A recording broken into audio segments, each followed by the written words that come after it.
یہ عرض مقدس اپنے اندر ایک باشعور مجذوب کی سی کیفیت چھپائے بیٹھی ہے۔ اس کے اندر جو کچھ ہے وہ باہر والے نہ دیکھ سکتے ہیں نہ محسوس کر سکتے ہیں۔ بیرونی دنیا کے افراد اس سے وابستہ واحد جنون مسلسل کے پہلو سے تو سطحی طور پر آشنا ہے، لیکن سربستہ رازوں کے اس خزانے کا خود عالم اسلام کی ایک بڑی اکثریت کو بھی صحیح ادراک نہیں ہے۔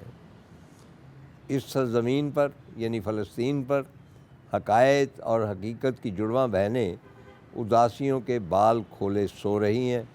وہ جو اس کو جاننے کے خواہش مند ہیں، ان پر لازم ہے کہ وہ اس مجذوب دانا کو بصد احترام سلام کریں۔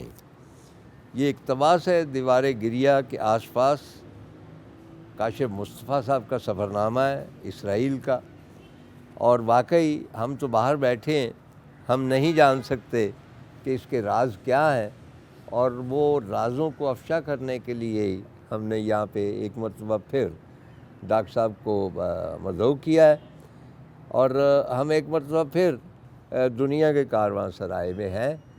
اور اس کاروان سرائے میں ایک آپ دیکھ رہے ہیں کہ یہ جو ایک بہت پرانی اور قدیم روح والی جو رہائش گاہ ہے، جو حویلی ہے، اس کا نام چٹی حویلی ہے۔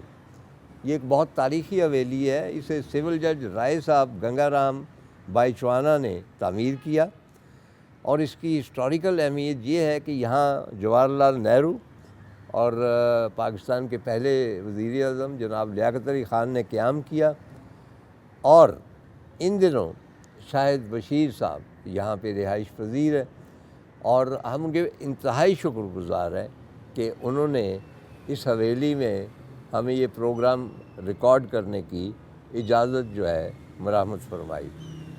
چنانچہ ڈاکٹر صاحب، آپ نے لکھا ہے کہ جو باہر ہے وہ نہیں جان سکتے، تو ہم تو نہیں جانتے، اور یہ بہت بڑا وسیع ایک سبجیکٹ ہے، لیکن میری خواہش ہے کہ وہاں پہ جس طرح آپ کے ویلاگ سے میں نے جانا کہ حضرت داؤد علیہ السلام کا بھی مقبرہ ہے، اس کے بعد اپنا حضرت موسیٰ کے مقبرے کے حوالے سے، اسی طرح جہاں پہ فرعون نے روکا تھا اور وہ دو نیم ہوا تھا پورا سمندر، اس کے بارے میں آپ نے لکھا۔ تو میں چاہتا ہوں کہ یہ تاریخی جو معلومات ہے جو بہت کم لوگوں کو پتہ ہے۔ آپ کا وہ جو سفر تھا، وہ جو شاید 7 منزلوں کا، جب حضرت عیسیٰ علیہ السلام نے صلیب اٹھائی اور وہ چڑھائی پہ چڑھتے گئے، اور وہ چڑھائی ابھی تک موجود ہے، آپ نے وہ سفر بھی کیا۔ تو میری خواہش ہے کہ آپ ہم جو باہر بیٹھے ہیں ان کو بتائیے کہ کیا راز ہیں، اور کون سی تاریخ ہے، اور کون کون سے ہسٹوریکل مدفن جو ہے وہ آپ نے اپنی آنکھوں سے دیکھے۔ سر، یہ جیسے آپ نے میری کتاب سے جو معمولی سی کاوش ہے، اور احمد سے کیمرے کے سامنے کہ یہ کتاب دیوار گریہ جو لکھی گئی وہ انسپائرڈ بائی تارڑ صاحب تھی، کہ ہم نے ان سے بچپن سے ان سے لکھنا سیکھا اور سفر کو بیان کرنا سیکھا۔ یہ جو سر یہ قدیم یروشلم ہے، جو والڈ سٹی آف یروشلم ہے، یہ اتنا چھوٹا ہے کہ اگر آپ اس کے ایک دروازے یعنی دمشق دروازہ جو سب سے بڑا ہے اس میں سے داخل ہوں، دمشق دروازہ اسے کہتے ہیں، چونکہ دمشق سے قافلے وہاں انٹر ہوتے تھے، وہاں سے آپ انٹر ہوں، پورے قدیم یروشلم کا چکر لگا کر آپ، اگر آپ کی مناسب سپیڈ ہے چلنے کی، تو آپ 40 منٹ میں واپس اس دمشق، اتنا چھوٹا ہے قدیم یروشلم۔ اب تو خیر ایسی وارلڈ سٹی سے باہر بھی ہے، لیکن ان 4 دیواروں کے اندر مذاہب، تاریخ، فیتھ کے ایسے خزانے ہیں، ہر قدم ایک جو ناشنا ہوتے ہیں ان کو تو نہیں پتہ چلتا ہے، وہ کہتے ہیں نظر بینا چاہیے آپ کو، ہسٹری آپ کو معلوم ہونا چاہیے، لیکن ایسے ایسے خزانے ہیں کہ اگر میں بیان کروں تو شاید ہمیں کئی ایپیزوڈ کرنی پڑ جائیں اس کو بیان کرنے کے لیے۔ اس ایک 2 اسکوائر کلومیٹر کے قدیم یروشلم کے اندر، اس میں سے ایک جیسے آپ نے فرمایا کہ حضرت داؤد علیہ السلام کا مزار ہے، جو کہ میرے خیال میں عالم اسلام میں کم لوگوں کو معلوم ہے کہ وہ مزار موجود ہے۔ مجھے نہیں معلوم تھا کہ ان کا مزار موجود۔ تو جس طرح قدیم یروشلم کی کوئی ڈیوائڈ ایسا ہے کہ جو ویسٹرن یروشلم ہے وہ اہل یہود کا علاقہ ہے، اور ایسٹرن یروشلم جو ہے وہ مسلمانوں کا یہ وہاں پہ جی۔ تو ویسٹرن یروشلم میں ایک پہاڑ ہے ماؤنٹ زیون، جبل سہون، جہاں سے لفظ زائنزم یا سہونیت نکلا، کہ زائن کا مطلب ہوتا ہے اونچا، بلندی زینت جس طرح انگریزی میں کہتے ہیں، چونکہ وہ یروشلم کی 7 پہاڑیوں میں سے سب سے اونچی پہاڑی ہے، تو اس لیے جبل زائن، ماؤنٹ زائن کہتے تھے، اس کے اوپر حضرت زائنسٹ وہیں سے آیا. جہاں زائنسٹ زائن لفظ انہوں نے وہیں سے پک کیا. حضرت داؤد علیہ السلام کا مقبرہ ہے اس کے اوپر، اور وہ ٹوٹل اس پہ تصرف جو ہے وہ اہل یہود کے ہے. ایک تو وہ چونکہ اہل یہود کے نزدیک حضرت داؤد علیہ السلام کا بڑا رتبہ ہے. نہیں، آپ جب وہاں پہ گئے جی، تو وہاں زیادہ تر یہودی تھے. صرف یہودی تھے سر، میں واحد مسلمان تھا. آپ نے کیا محسوس کیا؟ آپ نے فاتحہ پڑھا وہاں؟ جی سر، بات ہے، وہ میرے ویڈیو میں ہے اور بڑے اللہ اعلان پڑھا. اچھا. ہاں جی بالکل. اور باقی یہودی کیا کر رہے ہیں؟ یہودی وہاں پہ سب تورات پڑھتے ہیں، اور آپ کو پتہ ہے ان کا خاص سٹائل ہوتا ہے تورات پڑھ کے وہ کھول ہل ہل کے پڑھتے ہیں، اور وہ بڑی کیفیت میں قبر پہ ہاتھ. 2 اس کے حصے ہیں وہاں پہ، اس کا الگ حصہ ہے، مرد اور عورتیں سپریٹ ہوتی ہیں ہر جگہ. جیسے دیوار گریہ بھی ہے، دیوار گریہ میں عورتوں کا سیکشن علیحدہ ہے اور مردوں کا علیحدہ ہے، اور جتنے اہل یہود کے پیغمبر ہیں اور بھی جو ہیں ان کے جو مقابر ہیں اس میں الگ الگ مکس گیدرنگ. اچھا، اس کی اوتھینٹسٹی ہے سر یہ بالکل. یہ مقبرہ جو ہے تقریباً یہ آج سے 2600 سال پہلے ڈسکور ہوا تھا. اچھا جی، ریفرنس ہے. ہاں ریفرنس ہے اس کا کہ حضرت داؤد علیہ السلام کا ہی مزار ہے. جب یہ ڈسکور ہوا تھا تو لکھا ہوا تھا ملک داؤد، کنگ ڈیوڈ. اور تو اس کے 2 حصے ہیں قبر کے. ایک حصے جو پردہ ڈالا ہوا ہے تو میں نے مردوں والے حصے میں تھا، تو وہ اہل یہود اور بہت کنزرویٹو قسم کے یہودی تھے، اور میں چونکہ بول اردو رہا تھا اچھا، تو وہ ان کو ایک بڑی کیوروسٹی تھی یہ کون ہے؟ کہ یہ کون ہے اور یہ کیا بات کر رہا ہے. اور پھر میں نے کیمرہ آف کیا، پھر میں نے اللہ اعلان کیمرے میں کہہ کے کہ جی میں فاتحہ پڑھ لوں، چونکہ فرض ہے آپ ایک نبی کی قبر پہ آئے ہیں تو آپ نے فاتحہ پڑھنا ہے. تو میں نے مسلمان طریقے سے اس طرح ہاتھ اٹھا کے جو ہمارا طریقہ ہوتا ہے الحمد 3 دفعہ کل سورہ اخلاص پڑھی ان کی قبر کے اوپر. تو کچھ لوگوں نے ویسے یوں کر کے دیکھا ضرور میری طرف، لیکن میرے خیال میں میری وہ ایک مومنٹری جو کنوکشن تھی بہت عارضی سی، وہ اتنی اسٹرانگ تھی کہ وہ کسی نے کوئی مجھے چیلنج نہیں کیا وہاں پہ. I was the only Muslim. اچھا، دوسرا جو حضرت ابراہیم علیہ السلام کے سر وہ ہاں وہ سر وہ ہیبرون میں الخلیل شہر جو ہے، الخلیل شہر کے اندر ہے، اور وہ اوتھینٹک یعنی کہ وہ تو جو بہت ہی زیادہ سینیکل لوگ بھی ہیں وہ بھی مانتے ہیں کہ دنیا میں 2 انبیاء کے مقابر جو ہیں وہ بالکل اوتھینٹک ہے، جن پہ کوئی شک نہیں کیا جاتا. ایک رسول کریم صلی اللہ علیہ وسلم کا، اور دوسرا ابراہیم علیہ السلام کا، کہ آپ نے اپنی زندگی میں وہ جگہ خریدی تھی اپنی مدفن کے لیے اور اپنی آل اولاد کے لیے. تو وہ ایک بہرحال ایک ابو الانبیاء خلیل اللہ کے مزار پہ حاضری دینا ایک بڑا اسپریچولی انریچنگ، فلفلنگ ایک ایسا تجربہ ہے. اور وہ اتفاق یہ تھا کہ وہ جو ہے حرم ابراہیمی جسے ہم کہتے ہیں، وہاں پہ 1994 میں ایک بہت بڑا میسیکر ہوا تھا.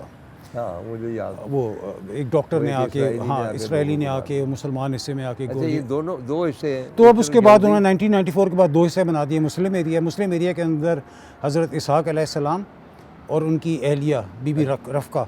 ان کی اسحاق علیہ السلام مسلمان حصے میں ہیں اور بی بی رفقہ کی قبر ان کی اہلیہ کی اس سائڈ پر ہے. یہودی علاقے میں حضرت یعقوب علیہ السلام اور ان کی بیوی لیا، ان کی جو پہلی بیوی تھی جو 9 بیٹوں کی ماں تھی، ان کی قبر ہے. اور حضرت ابراہیم کی قبر جو ہے وہ دونوں سائڈ سے آپ ایک جگہ آپ نیچے بھی گئے غار میں کئی انبیاء کے مقابر. سر وہ بڑا خطرناک جگہ تھی سر. وہ جو یہ جبل زیتون ایک ایسٹ آف جیروسلم میں ایک پہاڑی ہے، اس میں ایک جگہ ہے، میری ویسے نظر پڑی ٹوم آف دا پروفٹس. تو ایک میں اندر گیا تو ایک پورا بزرگ سا آدمی تھا عربی. میں نے کہا یہ کون سے ہے؟ تو وہ مسلمان تھا. اس نے کہا یہ اہل یہود کے 3 نبی ہیں، زکریا، ملاکی اور حاجی. اچھا، 3 نبی ہیں، ان کی قبریں ہیں. ظاہر ہے کہ وہ ہمارے بھی یہ کہ زکریا، اب یہ 2 زکریا ہیں، ایک تو وہ حضرت عیسیٰ کے خالو اور ایک یہ اور زکریا ہیں، یہ ان سے کوئی 700-800 سال پہلے تھے. اور ملاخی جو ہیں وہ اکارڈنگ ٹو جوش بلیف، ان کے بلیف کے مطابق وہ آخری نبی ہیں. لاسٹ میسنجر از ملاخی. اور تیسرے کوئی حاجی ان کے نبی ہیں. بہرحال قرآن میں ذکر نہیں ہے، لیکن سنا ہے میں نے کہ قصص الانبیاء میں ان کا ذکر ہے. تو بہرحال میں نے اسے کہا کہ میں نیچے جانا چاہتا ہوں. تو اس نے مجھے تھوڑا سا وہ کر کے دیکھا تو مجھے اس نے کہا کہ نیچے بہت اندھیرا ہے and strange things happen here. اچھا. اس سے مجھے مزید میں نے کہا کہ میں نے لازمی جانا ہے. تو خیر میں جب اس غار میں اترا تو وہ سر واقعی بہت، اگر میری ویڈیو آپ دیکھیں تو وہ زمین کے نیچے، اور وہ جس اس زمانے میں رواج تھا کہ وہ تاک بناتے تھے چٹان کے اندر اور اس تاک کے اندر باڈی کو رکھ دیتے تھے، اور وہ تاک کھلی ہوتی تھی، اس کو ڈھکتے نہیں تھے آگے سے. تو وہ تاکیں بنی ہوئی ہیں. اور بھی کوئی شخص تھا وہاں پہ؟ اس میں یہ 3 انبیاء کی قبریں ہیں. میرا مطلب نہیں میں اکیلا تھا سر. ہاں. بالکل اکیلا تھا. وہ اتنا اندھیرا کہ لٹرلی وہ موم بتی اس نے مجھے دے دی. وہ موم بتی سے کتنی روشنی ہو سکتی تو ہے. اس میں ایک عجیب کیفیت ہوگی کہ 2-2.5 ہزار سال پہلے ہاں 2,500 سال پرانا غار, زمین کے اندر گھوپ اندھیرا, ٹھنڈ, چمگادڑیں لٹکی ہوئی اور سانپوں کے وہ پڑے ہوئے. اچھا. ہاں اور اس کے اندر میں اکیلا وہ موم بتی لے کر, وہ چھوٹی چھوٹی راہداریاں, ان میں سائڈ میں چٹانوں میں چھوٹی چھوٹی تاکیں بنی ہوئی, اور ان تاکوں میں سے 3 تاکیں انبیاء کی تھیں اور باقی ان کے حوارین یا ان کے ماننے والے ڈسائپلز کی تھیں. ان کی صورت کیا ہے, ان کی شکل حیت کیا ہے قبروں کی؟ سر وہ ایک جیسے چٹان کے کو کاٹ کے نا اس کے اندر ایک آپ سمجھ لیں قبر سی بنا لیتے ہیں اور اس کے اندر باڈی ڈال دیتے تھے اور بس, اور آگے سے پتھر لگا دیتے تھے. آثار تو نہیں ہوں گے کوئی؟ کچھ بھی نہیں تھے. میں نے بلکہ بڑی ہمت یا گستاخی جو بھی کہیں کر کے ایک قبر کے اندر گھس بھی گیا. میں کہا اگر انبیاء کی نبی کی قبر ہے تو کوئی برکتیں لے لوں. تو لیکن کوئی وہاں پہ کوئی بونز یا کوئی ایسے آثار ملے نہیں. لیکن میں نے 2,500 سال میں شاید کچھ نہیں بچتا. لیکن یہ ہے کہ بہت زیادہ وہ میرے خیال میں شاید دوبارہ خود بھی نہ کر سکوں. ہم بہت قدیم زمانوں میں جا چکے تھے, تو اتنا طویل سفر کرنے سے ذرا سانس چڑھ جاتا ہے, تو تھوڑا سا انتظار کریں. اچھا, یہ جو ہے ابسلوم, یہ کیا سر یہ حضرت داؤد کا بیٹا تھا, سب سے بڑا, جو نافرمان. ہاں, تو اس کو تکلیف یہ تھی کہ حضرت سلمان کو کیوں بنایا ہے اچھا اپنا جانشین. تو اس نے بغاوت کر دی تھی حضرت داؤد کے خلاف. تو اس کا مزار بھی وہیں پہ ہے, وادی کیڈرون ایک جگہ ہے وہاں پہ, وادی کیڈرون میں. اور وہ بڑا ایک دنیا کا یونیک مزار ہے کہ جس پہ لوگ پتھر مارتے ہیں آ کے. نہیں, لوگ سے مراد ہے صرف یہودی, اہل یہود, چونکہ وہ حضرت نے اپنے باپ یا کیونکہ حضرت داؤد کا بڑا مرتبہ ہے اہل یہود میں. حضرت نوح کا جو نافرمان بیٹا تھا, ہاں, تو وہ تو اس کی قبر نہیں ہے, ورنہ شاید اس پہ بھی مارے جاتے. لیکن یہ چونکہ اس نے اپنی زندگی میں اپنے لیے بنا لیا تھا, اسے ٹاور آف ابسلوم کہتے ہیں. اچھا, اور یہ بڑا بیٹا تھا ان کا, یہ ان کا بڑا بیٹا تھا. مطلب کراؤن پرنس یہی تھا؟ نہیں, کراؤن پرنس انہوں نے اپنی زندگی میں حضرت سلمان علیہ السلام کو بنا دیا تھا, کیونکہ وہ شاید کوئی آسمانی اشارہ تھا یا ان کی کیپیبلٹیز تھیں, جو بھی ریزن تھی, تو وہ اس کو ناپسند تھا کہ بھئی میں بڑا ہوں, میرا حق ہے. تو یہودی جا کے اس لیے وہاں پہ سنگ بازی کہ اس نے, اور اپنے بچوں کو لے کے جاتے ہیں کہ بھئی تاریخ جو ہے وہ نافرمان اولادوں کے ساتھ یہ حشر کرتی ہے. ایک زمانے میں سر یہاں پہ کہتے ہیں 1910-12 تک اتنے پتھر پڑتے تھے کہ قبر جو یہ جو مقبرہ تھا کافی اونچا ہے, کوئی 110-120 فٹ اونچا, کہ یہ آدھا جو تھا پتھروں میں دب جایا کرتا تھا. اب نہیں, اب مارتے ہیں لیکن اتنے نہیں, لیکن ابھی بھی مارتے ہیں. اس کے اگر آپ جائیں تو بعض دفعہ اتنی بڑی راکس ماری ہوئی ہیں کہ اس کے اندر سوراخ ہوئے ہیں اس مقبرے کے. تو یہ ایبسلوم تھا, جسے ویسے نام اس کا ابو سلام تھا, تو وہ انگلشائزڈ ہو کے ایبسلم ہو گیا. اچھا, اس کا اصل جو نام حضرت داؤد نے رکھا تھا وہ ابو سلام تھا. اچھا, سلامتی کا باپ. داؤد علیہ السلام کا تذکرہ آپ نے چھیڑا ہے, تو میں اکثر کہتا ہوں کہ یہ پرندے, حیوان, یہ سارے باتیں بھی کرتے ہیں, اور مجھے فاطر العقل سمجھا جاتا ہے, مطلب اور ٹھیک ہی سمجھا جاتا ہے. اور میری کتابوں میں بھی جا بجا پرندے ملتے ہیں, مختلف طیور ہیں, یا مطلب ہے کہ فرید الدین عطار کے پرندے ہیں کہیں تار. اور میری یہ کنوکشن ہے کہ جانور جو ہے, جو بیٹھا ہے سوچ رہا ہے, کچھ نہ کچھ وہ سوچ رہا ہے جب آپ کو دیکھ رہا ہے. میرا آپ کے علاقے والا طوطا ہے افریقن گرے, وہ جو میری طرف دیکھتا ہے خاص, اینڈ آئی ایم شیور کہ ہی تھنکنگ اباؤٹ سمتھنگ. جی ٹھیک ہے. اور پرندوں کے ساتھ میں تھوڑی سی گفتگو کرنے کی کوشش بھی کی, لیکن وہ ایسا مطلب ہے کہ مسلسل گفتگو نہیں ہو سکی. تو حضرت داؤد علیہ السلام کے بارے میں کہا جاتا ہے کہ وہ پرندوں کی بولیاں سمجھتے تھے. سلمان علیہ السلام, حضرت سلمان کے بارے جی, اور وہ ہدہد ان کا پیغامبر بھی تھا. تو دیٹ مینس کہ پرندوں کی بولیاں ہوتی ہیں جی سر, جو صرف ان کو سمجھ میں آئیں, اس کے بعد ہم نہیں سمجھ سکے. سر مجھے پچھلے دنوں نا کچھ عرصے تقریباً ایگزیکٹلی 1 سال پہلے امیزون جانے کا اتفاق ہوا. اچھا, امیزون کے جنگلات میں, اور جو گھنا ترین علاقہ تھا امیزون کا, اس میں اندر جا کے 4 دن وہاں کے لوکل قبائل کے ساتھ رہا. اور وہ میرے لیے میرے خیال میں one of the life changing experiences تھا کہ کئی, ایک تو وہ جو جغرافی ہے امیزون آپ اندازہ کریں اتنا بڑا ہے کہ پورا انڈیا، پاکستان، بنگلہ دیش، افغانستان اس کے اندر آ جاتا ہے. 9 ساؤتھ امریکہ کے ممالک پر پھیلا ہوا ہے. دنیا کی 25% آکسیجن وہ پروڈیوس کرتا ہے.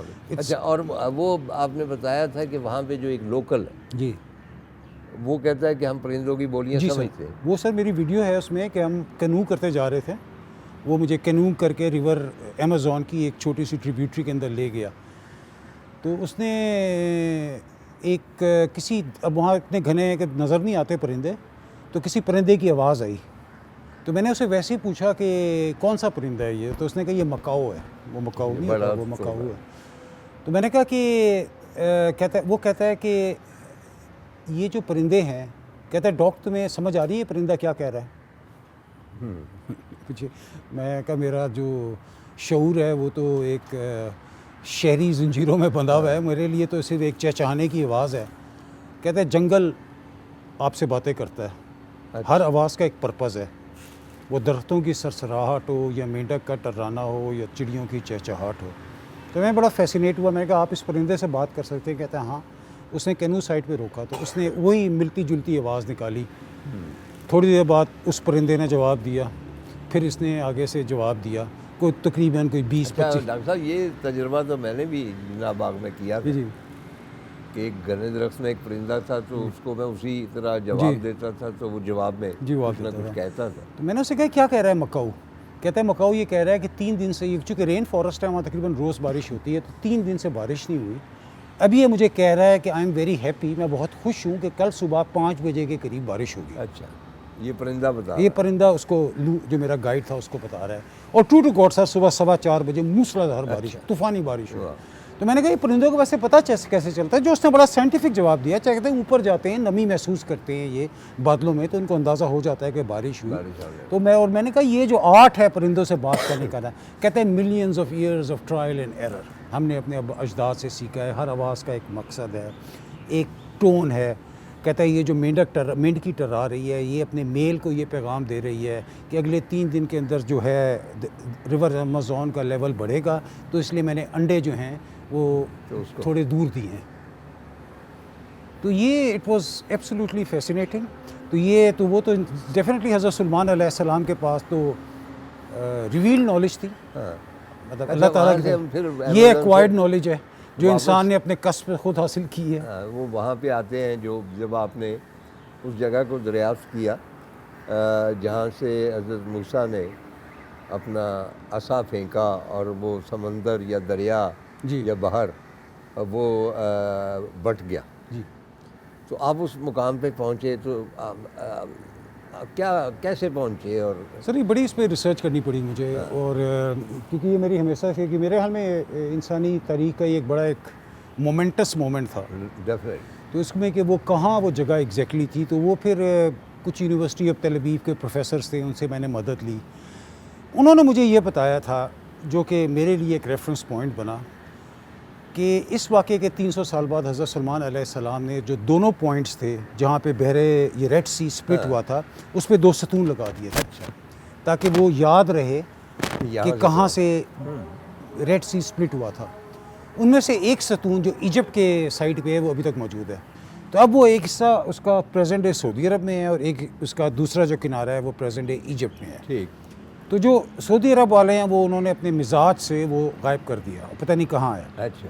تو جو دونوں جانب لگے تھے، دونوں جو اینڈ تھے یہاں سے نکلے وہاں پہ پہنچے. بنو اسرائیل یہاں سے داخل ہوئے اور پریزنٹ جو پریزنٹ سعودی عرب ہے جو مدائن کا حصہ بنتا ہے مورولس، مدائن کا حصہ وہاں سے نکلے، پھر لیفٹ ہوئے جارڈن، اور جارڈن سے پھر جو پریزنٹ جارڈن ہے پھر وہاں سے ہولی لینڈ. اچھا. وہ ستون ان میں سے ایک سر جو ایجپٹ والا ہے وہ ابھی بھی موجود ہے. تو اس نے کہا کہ ایک سنائی کے قریب ایک چھوٹا سا قصبہ ہے نویبا نام کا، نویبا، اس میں وہ ستون ڈھونڈ لو. تو اس کی بالکل سیدھ میں وہ جگہ ہے ایگزیکٹلی جہاں پر وہ آپ گئے جو وہاں پہ پھر میں پہنچ گیا سر. وہاں پہ وہ ستون مل گیا. اس کی میری وہ جو میرا چینل ہے ہسٹری ہینکر، اس میں وہ ہے ہسٹری ہینکر، وہ میں بہت شوق HANK اور ہینکر یعنی متلاشی تاریخ کا. تو اس میں پھر وہ میں نے بنایا، وہ ڈھونڈا پلر، اور اس کے سامنے وہ تقریباً مور اور لیس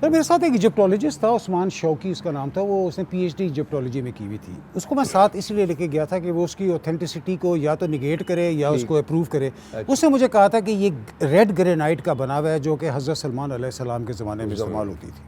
یہ اس نے اوتھینٹیکیٹ کیا تھا. اچھا ایک اور آپ نے فیکٹ کی طرف اشارہ کیا کہ بعد میں اسی سمندر کا جو حصہ ہے اس میں کوئی ویلز وغیرہ جی سر بالکل بالکل بعد میں رستوں کے جی وہ نیزے بھالے اچھا اور چیریٹس کے ویل وہ وہاں سے برآمد ہوئے، جو کہ ایک اور طرح سے اس چیز کی اوتھینٹیکیشن ہے کہ وہاں پہ کسی زمانے میں کوئی بہت بڑی ایک ملٹری لیکن وہ ڈراؤن ہوئی تھی. ویلز وغیرہ یا جو بھالے وغیرہ ہیں وہ کہیں محفوظ ہیں؟ جی سر وہ ایجپشن میوزیم کے اندر ہے، نیشنل میوزیم جو ہے ایجپٹ کا کیرو میں. اچھا اس میں یہ ہے جس میں آپ نے دیکھا ہوا ہے؟ جی سر میں نے دیکھا. اور آپ نے وہ دیکھے ہوئے ہیں؟ جی وہ ویلز ویلز تو اس سینس میں نہیں پہچانے جاتے کہ ان پہ اتنی زیادہ وہ کورل جو ہے نا وہ سمندری جو وہ ہوتے ہیں جھاڑیاں وہ بن گئی ہیں، لیکن آپ کو اندازہ ہوتا ہے کہ ایک پہیہ ہے.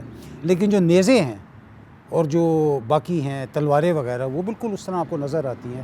تو یہ دو اس کے یعنی وہ نیزے اور تلواریں جو ہیں وہ ہم دیکھتے ہیں کہ جی ایجپشن جو ٹومز ہیں جی وہاں پہ مسلح سپاہی کھڑے ہیں، جو تصویریں ہیں وہ تقریباً ویسے ہی ہاں سر وہ اسکٹ مار وہ اسی قسم کی نہیں کہ ہاف بینڈ تلوار جو ہوتی ہے ایجپشین سٹائل کی وہ ہے. اچھا وہاں کھڑے ہو کے آپ نے کیا محسوس کیا؟ مطلب ہے کہ آپ نے اپنے آپ کو میں نے محسوس کیا کہ میں اس قافلے کا حصہ ہوں جس کے اس بنو اسرائیل کے قافلے کا حصہ ہوں جس کے سربراہ سیدنا موسیٰ علیہ السلام ہیں، اور وہ بے بسی سے کبھی سمندر کو دیکھ رہے ہیں، کبھی ایجپشن آرمی کو دیکھ رہے ہیں، اور پھر اللہ تعالیٰ نے ان سے وہ معجزہ کرایا جو تاریخ میں کبھی نہیں دہرایا جا سکتا. جی ہم قدیم مقابر جو ہیں وہاں پہ موجود تھے، تھوڑی دیر کے لیے میرا خیال خاموشی اختیار کریں.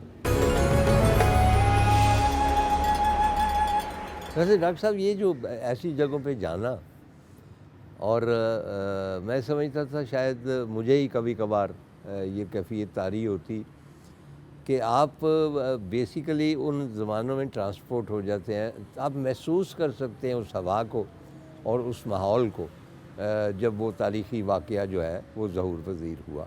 یقیناً سر ایسے ہی ہے.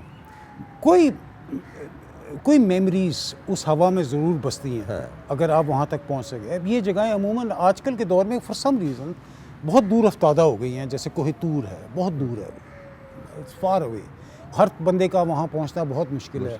یہ جگہ جو نویبا کی ہے جہاں پہ ریڈ سی تھا، یا یہاں پہنچنا مشکل ہے، کافی مشکل ہے. سینائی ایک تو جگہ بڑی وہ ملٹری وہ پولیٹیکل وہاں پہ اخوان المسلمین اور ایجپشن گورنمنٹ کا ہمیشہ جھگڑا رہتا ہے، تو ہائی سیکیورٹی وہ ہے زون ہے، اغوا کر لیتے ہیں ٹورسٹ کو، اور یہ اس طرح کے سارے جو آپ کو پتہ ہے وہ سارا.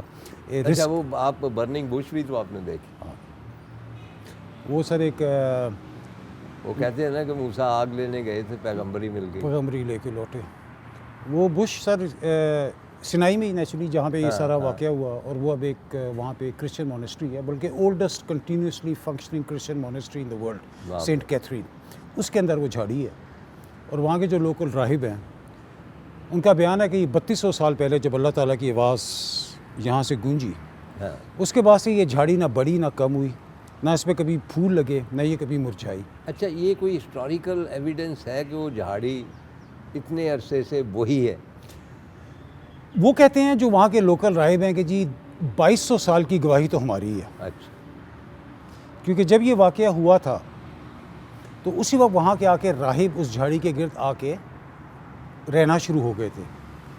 بعد میں جب عیسائیت آئی تو وہ عیسائی ہو گئے، تو تقریباً 2200-2300 سال کی گواہی تو اچھا ہمیں وہ وہاں سے جھاڑی کا کوئی نام یا ارد گرد اس قسم کی اور جھاڑی ہے کہ؟ سر وہ آئرونکلی بیری کا درخت ہے. کیا ہے؟ بیری. اچھا جیسے بیری ٹری. تو میں نے اپنی ویڈیو میں بھی سمجھا ہے کہ ایک بیری ادھر ہے ہاں جہاں اللہ تعالیٰ کی حد ہے، اور ایک دنیا میں یہ بیری یہ ہے.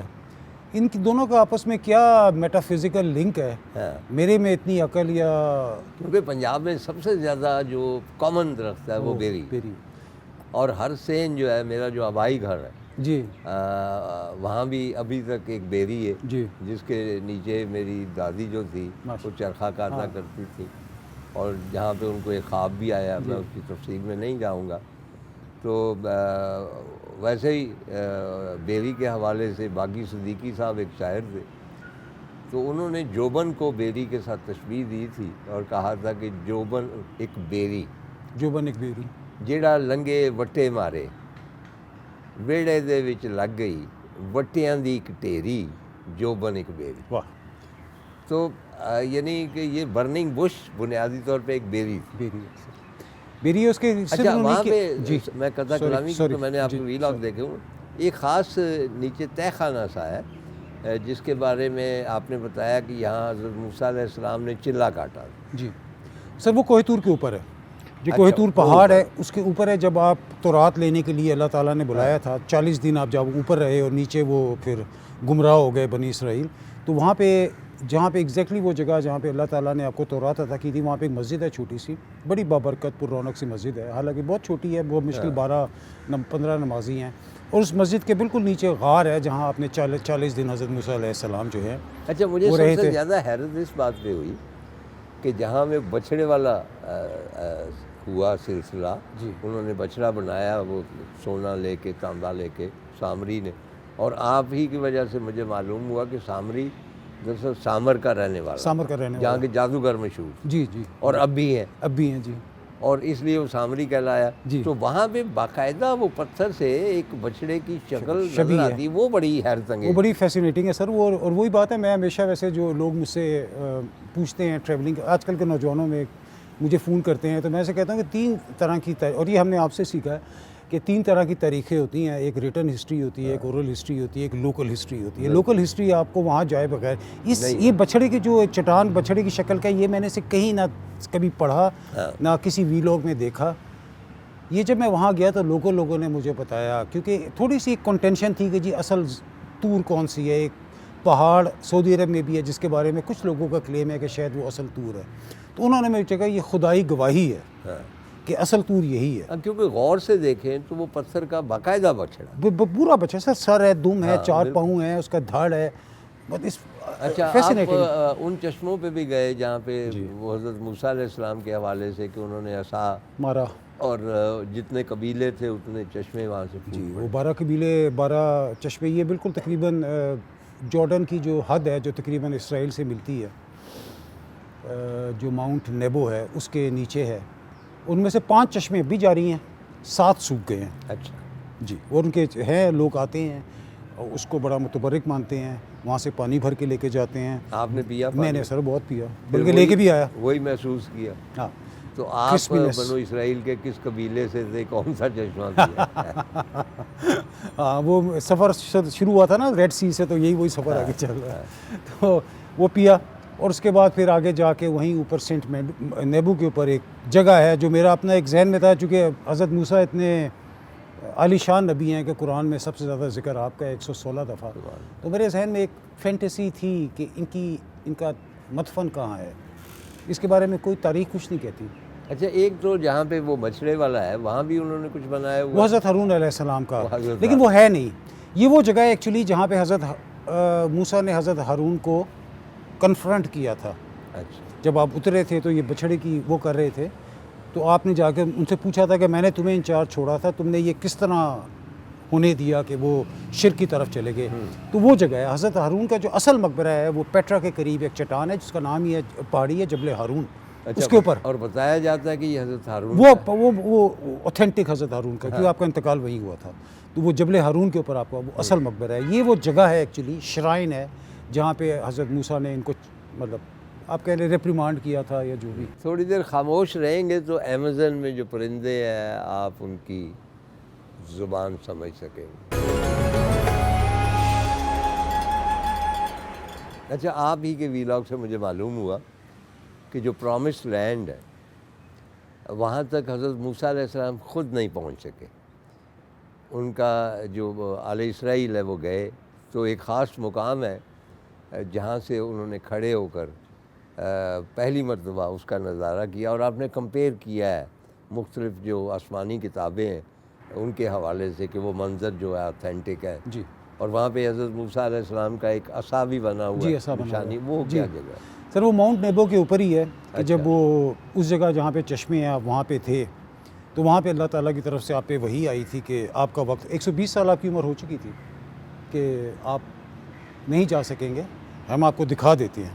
تو پھر وہ ماؤنٹ نیبو کے اوپر چڑھے اور اس جگہ پہ کھڑے ہو کر آپ نے پہلی اور آخری دفعہ ہولی لینڈ کو دیکھا اور اترے، اور اتر کر پھر آپ کا انتقال ہو گیا اور ماؤنٹ نیبو اور پہ وہاں پہ وہ جو ہے ایک اور کلیسا ہے اوپر، جی وہاں پہ خالی قبر ان کی ہے حضرت موسیٰ کی. سر یہ میری ایک اپنی ریسرچ ہے، کیونکہ میں نے کچھ 3rd سینچری کے کچھ سفر نامے نکالے. وہاں پہ ایک پریسٹ تھی خاتون پائلا، وہ گئی تھی، اس نے کہا تھا کہ جی اس چٹان اس پہاڑی کے اوپر ایک چرچ ہے اور اس چرچ میں پلپٹ کے سامنے ایک قبر ہے جو کہ حضرت موسیٰ کی قبر ہے. تو یہ وہ اوتھینٹیکیشن ہے. دوسری اوتھینٹیکیشن جو ہے وہ تورات میں ہے کہ موسیٰ ماؤنٹ نیبو پر فوت ہوئے تھے. اچھا. تو اور ویسے ہی آپ کو پتہ ہے کہ دستور ہے کہ نبیوں کا جنازہ نہیں اٹھتا، وہ جس جگہ فوت ہوتے ہیں انہی جگہ وہیں پہ ان کو دفن کیا جاتا ہے. تو اس حساب سے میں نے کیلکولیٹ کیا تھا کہ یہ وہ جگہ ہے جو حضرت موسیٰ کا پاسبل مدفن ہو سکتی ہے، وہ یا اس کے آس پاس کہیں اس سینٹ فرانسسکن مونسٹری کے اندر جو حضرت موسیٰ کی قبر ہو سکتی ہے. اچھا ڈاکٹر صاحب، حضرت موسیٰ علیہ السلام کے زمانے سے اگر ہم واپس ایمیزن آئے اور آپ کو وہاں پہ ایک نوجوان ملا تھا اور اس سے آپ نے پوچھا تھا کہ کبھی تم شہر گئے ہو، تو اس کا کیا قصہ ہے؟ سر یہ امیزون میں جب میں تھا، وہاں میں جنگلوں میں رہا 4 دن، تو جیسے لوکل ایک اس کا نام تھا لونو، وہ میرے 4 دن اس نے مجھے جو جتنا دریائے امیزون کی سیر فارسٹ کے اندر رات کو لے کے گیا، دن کو لے کے، 4 دن میں اس سے ایک بانڈ بھی بن گیا. آخری دن جب میں سے رخصت ہونے لگا تو میں نے اسے کہا لونو تم کبھی شہر گئے ہو؟ کہتا ہے ایک دفعہ گیا ہوں. اچھا، نیریسٹ کون سا شہر؟ مانس ایک شہر ایسا ہے، وہ بھی تقریباً 200-250 کلومیٹر ہے وہاں سے، 300 شاید. تو میں نے کہا تم کبھی شہر گئے ہو؟ کہتا ہے زندگی میں ایک دفعہ گیا ہوں. میں کہا شہر کیوں نہیں جاتے؟ تو اس نے کہا کہ میں یہاں پیدا ہوا ہے امیزون میں اور ساری عمر سے امیزون کے جنگل میں رہا ہوں. ہم رات کو یہاں شکار کرنے آتے ہیں، دنیا کے سب سے خطرناک مکڑیاں، سانپ، بچھو یہاں پہ ہوتے ہیں اور میرے جسم پہ لاتعداد ان کے کاٹنے کے نشانات ہیں، لیکن مجھے امیزون میں کبھی ڈر نہیں لگا. یہ میرا گھر ہے، مجھے پتہ ہے کہ یہ مکڑی ہے، یہ سانپ ہے، اس میں اتنا زہر ہے، میں دور سے پہچان لیتا ہوں. شہر میں نہیں پہچان سکتا کس میں کتنا زہر ہے، اس لیے میں شہر نہیں جاتا. شہر کی کچھ پتہ نہیں کہ یہاں پہ جو جانور کہہ لیں، ہیومن بینگس جو ہیں، ان میں سے کون ان سا کا کیموفلاش بہت اچھا ہے، زہریلا ہے اور کون سا. کہتے ہیں اس لیے میں شہر نہیں جاتا. یہاں میں ہینڈل کر سکتا ہوں، وہاں مجھ سے ہینڈل نہیں ہوتا. ڈاکٹر صاحب بہت لطف آیا مجھے، میں تو ایز اے فین آپ سے پوچھتا رہا. آئندہ اگر ان شارٹ آپ بتائیں کہ کوئی آپ کی کتاب آنے والی ہو یا کسی اور سفر پہ آپ نے نکلنا ہو. سر میری ایک دوسری کتاب جو ہے دیوار گریہ کے بعد یہ تقریباً مکمل ہو گئی ہے، ایڈیٹنگ کے مراحل میں ہے. اس کا نام ہے طور بہت دور. بہت دور. وہ یہ کہاں کے بارے میں؟ یہ مصر، اردن اور یمن. اچھا. یمن میں وادی حضر موت جو کہ عرب کلچر کا ایک جہاں سے عرب کلچر جو ہے ڈیولپ ہوا، اور اس کے علاوہ اردن اور یہ مصر، اور اس کا سفر نامہ ہے. اور بالکل آخر میں ایک بات پوچھنا چاہتا ہوں کہ وہ جو میں فیسینیٹ ہوا تھا آپ کے ویلاگ میں کہ رسول اللہ صلی اللہ علیہ وسلم کا آخری صحابی جو. جی سر، وہ درخت جس نے رسول پاک جب 10 سال کی عمر میں قافلے کے ساتھ دمشق جا رہے تھے، درخت وہاں موجود، آپ پر سایہ کیا تھا، وہ 400 کلومیٹر میں واحد درخت اردن، سعودی عرب و عراق کی سرحد پہ آج بھی موجود ہے. واحد ہرا بھرا درخت ہے، اس کے آس پاس ایک گھاس کا تنکا بھی موجود نہیں ہے. اتنا لکو دے، لیکن وہ درخت اسی طرح ہرا بھرا ہے. اچھا، آپ نے یہ بھی بیان کیا ہے کہ ارد گرد کوئی اور درخت کچھ نہیں، گھاس بھی نہیں ہے سر سوائے. اچھا، اور اس کی نمو جو ہے، اس کی جو افزائش ہو رہی ہے، وہ نزدیک ہی کوئی ایسا نشیب ہے جہاں پانی خود ہی جمع ہو جاتا ہے جب بارش ہوتی ہے، وہ اپنی خوراک کشید کرتا ہے. جب میں وہاں تھا آخری میں کنکلوڈ، تو میں نے وہاں کے لوکل بدو آ گئے، چونکہ وہاں پہنچنا بھی ناممکنات میں سے ہے. تو میں تھوڑی بہت عربی بول لیتا ہوں. میں نے ان سے پوچھا اس کے بارے میں، تو کہتے ہیں یہاں کی گورنمنٹ نے تو پوچھا عربی. سر میں عربی بول لیتا ہوں سر. تو میں نے ان سے پوچھا کہ یہ جو درخت ہے، یہ اس کی جو نہیں عربی میں آپ نے نہیں سر ابھی تو عربی کہ یہ درخت جو ہے یہ اس کی جو اوتھینٹک، میں یہ پڑھ کے آئے ہوں اس کی کیا اوتھینٹیکیشن ہے. تو انہوں نے کہا یہ جو گورنمنٹ ہے، انہوں نے 1989 میں اس کو آفیشیلی ریکگنائز کیا ہے کہ یہ وہی درخت ہے جس کے بارے میں کہتا ہے لیکن ہم صدیوں سے یہاں رہتے ہیں, ہمیں پتہ ہے کہ یہ وہی درخت ہے. گورنمنٹ نے اس کا نام رکھا ہے شجرۃ الرسول. کیا؟ شجرۃ الرسول. اچھا. میں نے کہا آپ نے اس کا کیا نام رکھا ہے؟ تو پھر اس نے جواب میں یہ جواب بتایا تھا جو آپ نے کہا ہے کہ we call it the last living صحابی, آخری زندہ صحابی, کیونکہ اس نے رسول صلی اللہ علیہ وسلم کو دیکھا اور یہ اب بھی زندہ ہے. وہاں سے میری بھی خواہش بیدار ہوئی کہ ظاہر ہے کہ ہم ان زمانوں میں نہیں تھے, اور بہت سے لوگ جو عشق رسول میں مبتلا ہیں, ہر شخص ہے, اس کی خواہش یہی ہوتی کہ کاش ہم ان زمانوں میں ہوتے. لیکن جس طرح کہ آپ نے تذکرہ کیا کہ وہاں پہ ایک شجر ہے جو ان کا آخری صحابی ہے, تو جی چاہتا ہے کہ اس صحابی کے چھاؤں میں کچھ دیر بیٹھا جائے, نوافل پڑھے اور اپنے محبوب کو یاد کیا جائے. بہت بہت شکریہ, آپ تشریف لائے ساؤتھ افریقہ سے, اور اللہ کرے کہ یہ آنا جانا لگا رہے, اور ہم آپ سے اسی قسم کی نادر معلومات بھی اخذ کرتے رہیں, اور تاریخ کی جو اتھینٹسٹی ہے اس کو بھی کنفرم کرتے رہیں. ڈاکٹر صاحب بہت بہت شکریہ. بہت شکریہ سر, تھینک یو سو مچ.